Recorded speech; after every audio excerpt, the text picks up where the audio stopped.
being with us. I know that you are, I'm going to pronounce it, you're licensed? Licensed clinical social worker, certified alcohol and drug counselor. Okay, now what does that mean in layman's terms? What it means is I deal with issues off the field with athletes particularly. So when we're talking about whether it's anger management, depression, substance abuse, anxiety, anything like that, performance on the field, any of those things, I help that. I work with that. How come almost every day when we pick up a newspaper, there's an athlete on the front page, not because he scored 6 touchdowns or hit 4 home runs, it's because he did something wrong. What is wrong with today's athletes? Well, I think the better question is, where is the support for the athletes?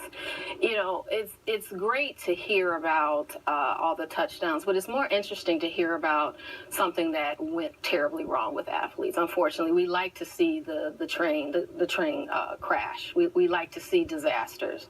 But what we really need to be discussing is providing support for these athletes. What a lot of people don't understand, that there's a lot of risk for mental illness. There's a lot of pressure. There's a lot of indulgence that happens with these athletes, and they're not supported properly. Mm-hmm. So let's say I'm an athlete and, I'm not feeling well. I'm not, I just can't get it together. When I come to you, what do you tell me?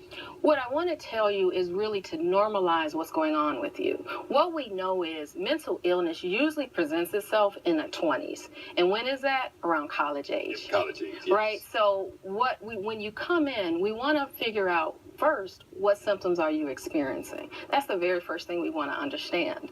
We want to alleviate if there is substance abuse going on with that. If it is, we want to address that. And we want to normalize what's going on with you. 1 in 4 people in any given year suffer from a mental illness. So 1 in 4. That means it's very, very common, but we treat it like it's this rare phenomenon, and it really isn't. Mm. What about athletes? Is that the same 1 in 4, or because of the pressure?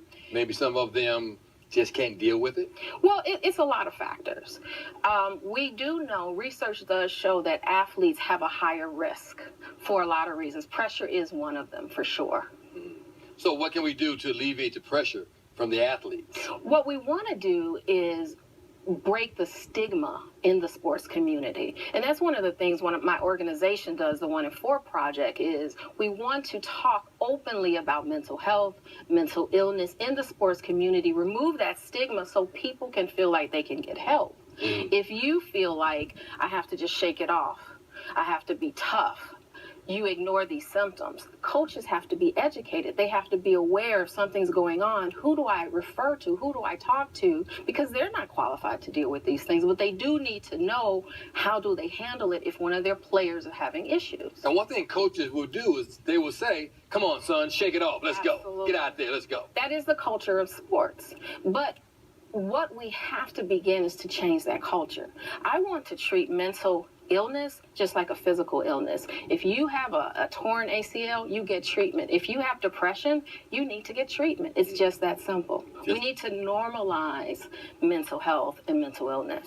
Okay. Well, Dr. Graves, let's take a break. I want to come back and talk a little more, okay? Perfect. All right, hey, let's take a break. We'll be back with more in a moment.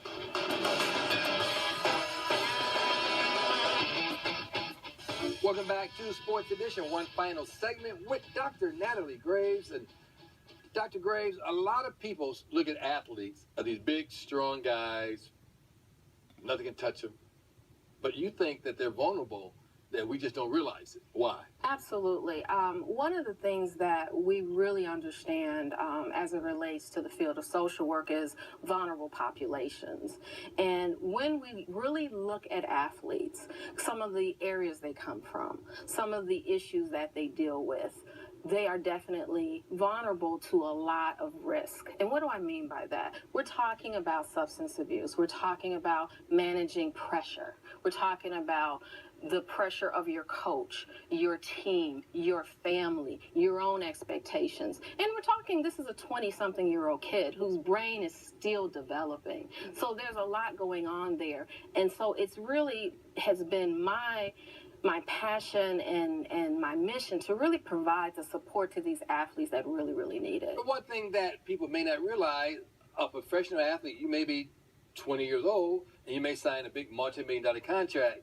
Then all of a sudden, here come people that you hadn't seen in years. Yes. Here come family members that want nothing but money.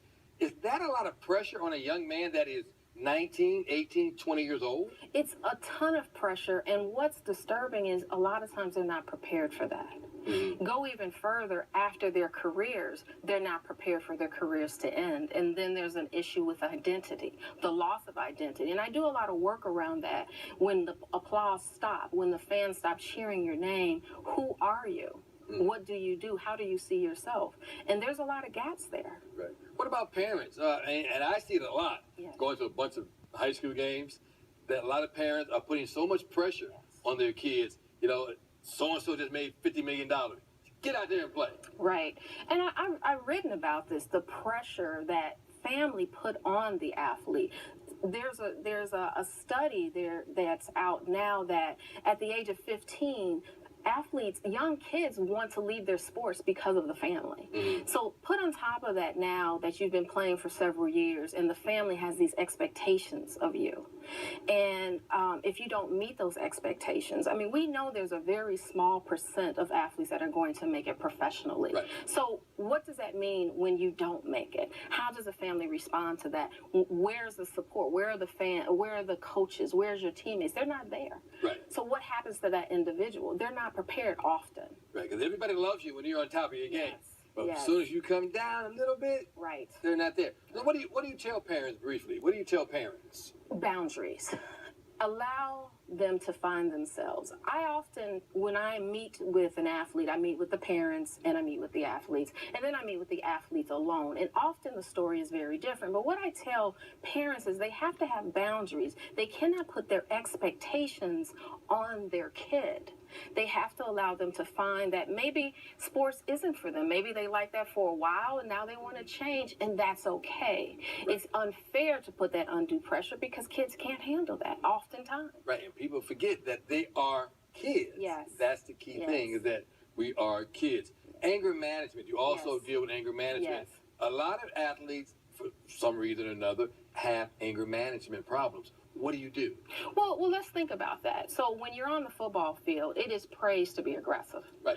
It is expected to be tough. And oftentimes it's tough to turn that off. So what we have to do, we have to reframe the thinking when we're off the field. And that goes into with relationships, how you communicate, how you manage your emotions. It's okay to let it all on the field when you're tackling someone, but when you're at a job interview or you're talking to your girlfriend or you're talking to a friend, you have to be able to manage how you're feeling.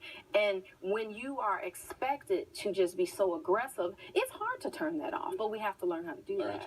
Hey, I have less than a minute to go. Sure. You have a website so people can get in touch with you? Absolutely. We're actually having a event on March the 13th, 1 in 4 organization, 1 in 4 project, and it is our 3rd annual conference, No More Timeouts, Applying Social Work to Sports. You can find more information on www.1in4project.org. Okay, well, you know what? I'm sure it's going to be a lot of fun up there at Loyola. Hey, thanks so much for